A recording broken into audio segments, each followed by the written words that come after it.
ఇక మిగతా కొన్ని విషయాలు అడిగారు.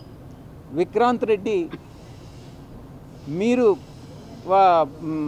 ఉత్తరాంధ్రలో ఇన్ఛార్జిగా ఉన్నారు కదా, ఉత్తరాంధ్రలో లాటరైట్ మైన్స్లో కొన్ని వేల కోట్ల రూపాయలు విక్రాంత్ రెడ్డి ఆర్జించారు అన్నటువంటి విషయాన్ని నన్ను అడిగారు.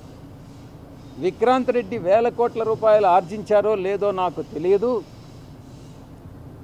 ఆయన విక్రాంత్ రెడ్డి ఈ యొక్క వ్యాపారం చేస్తున్నాడు, కొంతమంది ఉద్యోగాలు కావాలని చెప్పి నేను అక్కడ ప్రజా దర్బారు పెట్టినప్పుడు నాకు వినతి పత్రాలు సమర్పించారు. ఆ వినతి పత్రాలని మీరు ఉద్యోగాలు అవకాశాలు ఉంటే కల్పించండి అని చెప్పానే కానీ లాటరైట్ వ్యాపారంలో వ్యాపారం చేశారా, వ్యాపారం చేయలేదా, కోట్లు ఆర్జించారా అన్నటువంటి విషయం నాకు తెలియదు అన్నటువంటి విషయాన్ని చాలా స్పష్టంగా చెప్పడం జరిగింది. ఇది ఈ కేసుకు సంబంధించి పూర్వాపరాలు.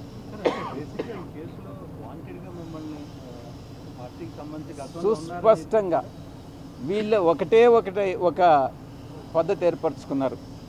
సిబిఐ వాళ్ళ 11 కేసుల్లో, ఈడీ వాళ్ళ 10 కేసుల్లో జేడీ లక్ష్మీనారాయణ ఏదైతే పెట్టాడో వాటిల్లో నేను అన్నీ A2 ఉండాను కాబట్టి ఇక్కడ కూడా కాకినాడ సీపోర్ట్లో కూడా A2 పెట్టారు.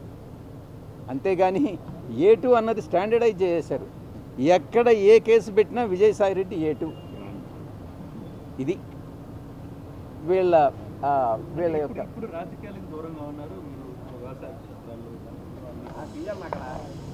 టైంలో ఇప్పుడు మళ్ళీ తిరిగి చూడడం కొంత. ఈ కేసు రిజిస్టర్ చేసినప్పుడు నేను ఇంకా రిజైన్ చేయలే. నేను ఆ రోజు కూడా చెప్పాను, పార్లమెంట్ బయట ప్రెస్ని అడ్రస్ చేశాను, ఈ విషయాలే చెప్పాను నేను. అప్పట్లో నాకు పూర్తి వివరాలు తెలియదు. ఆ తర్వాత తెలుసుకున్న తర్వాత ఈరోజు నాకు పూర్తి అవగాహన వచ్చింది, ఎవరు చేశారు, ఎలా చేశారు. ఇంకొక ప్రశ్న కూడా అడిగారు, జగన్మోహన్ రెడ్డి గారిని ఈ కేసు నుంచి పక్కకు తప్పించేదానికి, దీంట్లో ఈ యొక్క కంపెనీ బెనిఫిషియరీ జగన్మోహన్ రెడ్డి గారు, ఆయన్ని పక్కకు తప్పించేదానికి మీరు విక్రాంత్ రెడ్డి ప్రయత్నం చేస్తున్నారు అన్నటువంటి విషయం. నేను అటువంటి ప్రయత్నం చేయలేదు. నాకు ఈ విషయాలు తెలియదు. ఈ ట్రాన్సాక్షన్ జరిగింది కూడా నాకు తెలియదు. నాకు తెలియదని అంటే మీరు నమ్మకపోవచ్చు. ఎందుకనంటే శరత్ చంద్రారెడ్డి మా అల్లుడు బ్రదరు కంపెనీ కాబట్టి. నేను ఒక్కటే చెప్తా ఉన్నా, మా అల్లుడు కంపెనీస్లో వాళ్ళ అరబిందోలో నేను ఎటువంటి జోక్యము చేసుకోను. ఎందుకనంటే నా యొక్క ఫ్యామిలీ రిలేషన్ ఇంపార్టెంట్ కానీ వ్యాపార బెనిఫిట్ కాదు. అందువల్ల ఏ ఒక ఉద్యోగం కూడా నేను అడగను. మీరు ఇందాక ఒక అధికారి పేరు, అధికారి ఎవరి మిమ్మల్ని స్పెసిఫిక్గా టార్గెట్ చేయాలి, పేరు ఏమైనా చెప్పగలరా? అధికారుల వల్ల పేరు చెప్పాను. ఒక అధికారి ప్రమేయంతో నా పేరు ఇంక్లూడ్ చేశారన్నటువంటిది అది చెప్పడం బహుశా మంచిది కాదేమో. ఈ కేసులో నాకు తెలిసినంత వరకు ప్రతి ఒక్కటి దీంట్లో నేను జగన్మోహన్ రెడ్డి గారి ప్రమేయం ఉందానని అడిగారు. నాకు తెలిసినంత వరకు జగన్మోహన్ రెడ్డి గారి ప్రమేయం లేదు. ఈ డీల్ అంతా కూడా కేవీ రావుకి, ఇటు శరత్ చంద్రారెడ్డికి, అరబిందోకి మధ్యన డీల్ చేసిందంతా కూడా కర్త కర్మ క్రియ విక్రాంత్ రెడ్డి అని అన్నటువంటి విషయాన్ని చాలా స్పష్టంగా చెప్పాను. అప్పుడు రాని కేవీ రావు ఇప్పుడు బయటకు వచ్చి కంప్లైంట్ అంటే గత 3 ఏళ్ళు 4 ఏళ్ళు సైలెంట్గా ఉంది. కేవీ రావుని అడగండి, మంచి రాజకీయ బ్రోకర్ కదా. మీ కామన్ ఫ్రెండ్ ద్వారా కూడా మీకు కేవీ రావు కూడా మాట్లాడాలని మీరు కూడా చెప్పారు. అవును, ఇంకేం చేస్తాను, డైరెక్ట్గా మాట్లాడలేను కదా. అతనంటే అసహ్యం నాకు. మళ్ళీ రమ్మన్నారు లేదు, అవసరమైతే పిలుస్తాను. నా పాత్ర ఏముందని పిలిచేదానికి నేను ఎప్పుడు పిలిచినా చెప్పలేదు సార్. ఎందుకులే, నేను వచ్చింది కాబట్టి. అవును, నేను కూడా సర్వైవ్ కావాలి కదా. నాకు కొంత ప్రొటెక్షన్ కావాలి కదా. నేను ఆ అధికారి పేరు చెప్పి ఈరోజు వాళ్ళకి నేను వ్యతిరేకం కావడం ఎందుకు? జరిగిపోయింది. ఆ అధికారి మనస్సాక్షికి తెలుసు. దీన్ని ఎవరు డ్రాఫ్ట్ చేశారన్నటువంటిది, ఎవరు డ్రాఫ్ట్ చేశారో ఈ కంప్లైంట్ అన్నటువంటిది కేవీరావు నాకు చెప్పని కూడా చెప్పాడు. అవన్నీ ఇప్పుడు చెప్పాల్సిన అవసరం లేదు. కేవీరావు కామన్ మిత్రుడు ద్వారా ఎవరు డ్రాఫ్ట్ చేశారు, నేను ఈ ప్రెస్ కాన్ఫరెన్స్ అడ్రస్ చేసేది ఆ వ్యక్తి చూసినప్పుడు అతనికే మనసుకి కష్టం కలుగుతుంది. కానీ సార్ ఫర్దర్గా ఈ కేసు అలా చూడబోతుంది అంటే ఆల్రెడీ మిమ్మల్ని రివ్యూ చేసేసారు. సో మీరేమో చెప్పాల్సిన లేకుండా ఫ్యాక్ట్స్ అన్ని క్లియర్గా చెప్పారు. సో ఇంతటితో ఆగిపోద్ది అనుకుంటున్నారా? ఫర్దర్గా కొంత ఇక్కడితో ఆగకపోయినా నాకు వచ్చే నష్టం ఏమి లేదు. నేను ఒక్కటే చెప్తా, వీళ్ళందరూ ఇవన్నీ చెప్తున్నారు కదా, కాల్ రికార్డ్స్ తీయండి, నేను కేవీ రావుతో మాట్లాడినట్టు ప్రూవ్ చేయండి, లేదా కేవీ రావు నాతో మాట్లాడినట్టు ప్రూవ్ చేయండి. నేను ప్రజా దర్బార్ పెట్టేటప్పుడు ఎవరు వచ్చి ఉద్యోగాలు అడిగినా ఏది అడిగినా కూడా నేరుగా ఫోన్ చేసేవాడినే, కానీ అంతకు మించి ఏ యొక్క ప్రతిఫలం ఎవరి దగ్గర ఆశించలేదు, ఆశించేవాడిని కూడా కాదు. సాయిరెడ్డి గారికి జగన్తో ఉన్న రిలేషన్ ఈరోజు సాయిరెడ్డికి ఇప్పుడు ఇబ్బందులు గురవుతుంది అంటే అనుకోవచ్చా? కొంతమంది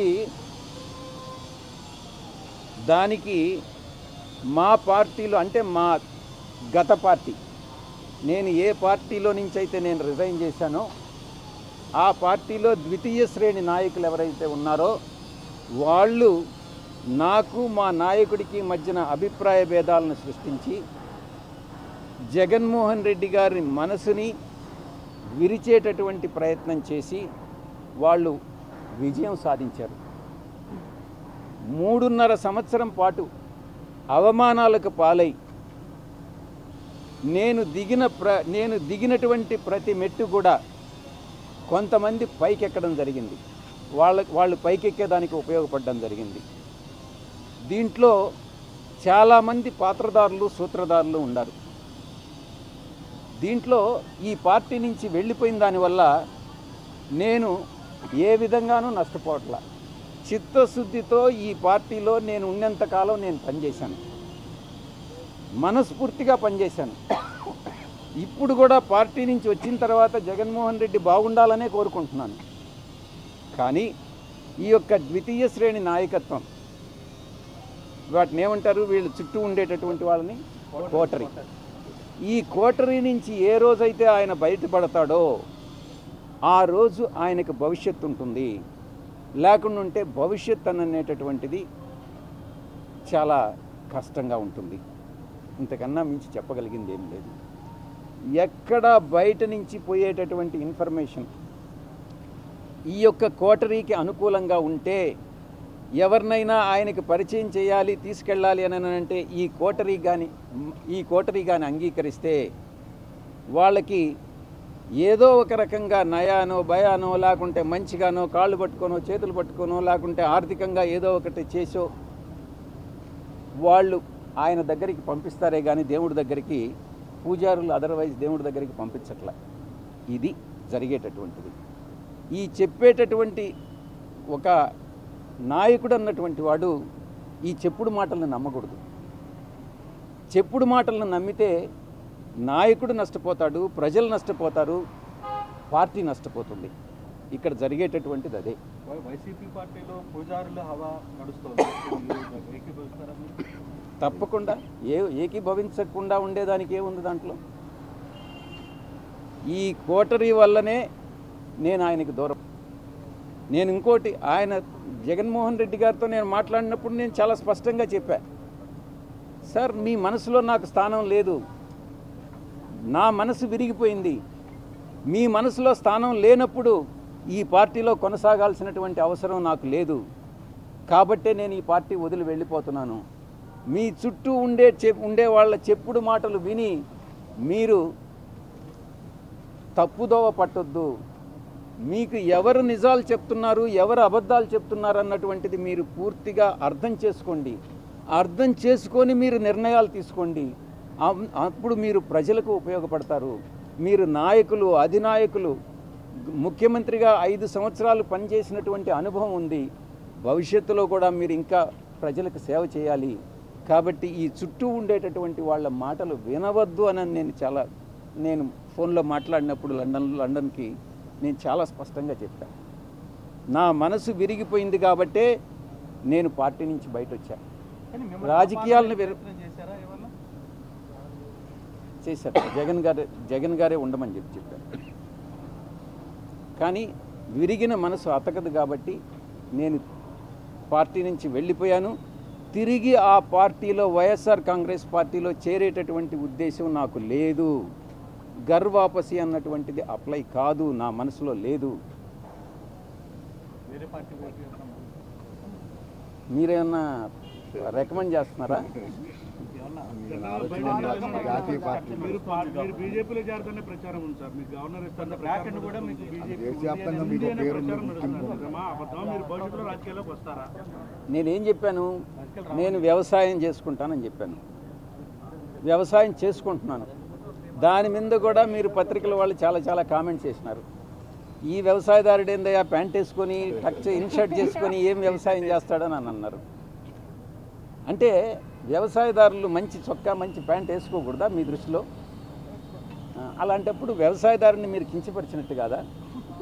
గోచిపెట్టుకొని చేస్తేనే వ్యవసాయమా? అర్థం చేసుకోవాలి, మనోభావాలను దెబ్బతీయకూడదు. For more videos like this, subscribe Big TV channel.